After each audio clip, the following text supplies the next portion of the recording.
Hello' guys, আজি আমি ফুৰিবলৈ গৈছিলোঁ আমাৰ ওচৰতে থকা মেথাৰিটোলৈ আৰু তাত মানে পানী হৈছিল। আমি পানী হওঁতে নাহিলোঁ চাবলৈ। আজি আমি লগৰকেইটাৰ সৈতে আহিলোঁ চাবলৈ। পানী পূৰা ফুল হৈ আছিল মেথাৰিটো।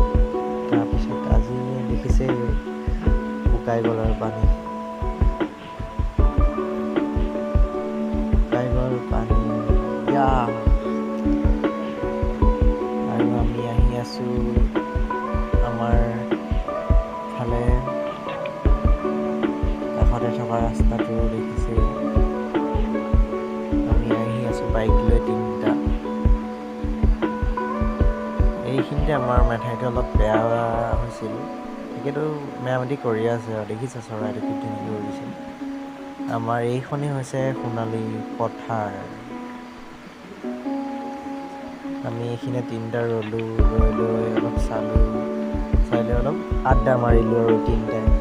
আড্ডা মাৰি হোৱাৰ পিছতে আমি অলপ ফটো মাৰিলোঁ। এইটো ৰাস্তাটো কাষত ৰাস্তাটো। তাৰপিছত অলপ মানে বৰষুণ দিয়া নিচিনা কিনকিনকৈ পেলাইছিল। বতৰটো বেয়া হৈছিল তেতিয়া। তাৰপিছত এইটো হৈছে মই আৰু এইকেইটা লগৰকেইটাৰ সৈতে আড্ডা মাৰি আছে আৰু কাষত এখন টমটম আহি আছে দেখিছে। ভিডিঅ'টো ভাল পালে যদি শ্বেয়াৰ আৰু ছাবস্ক্ৰাইব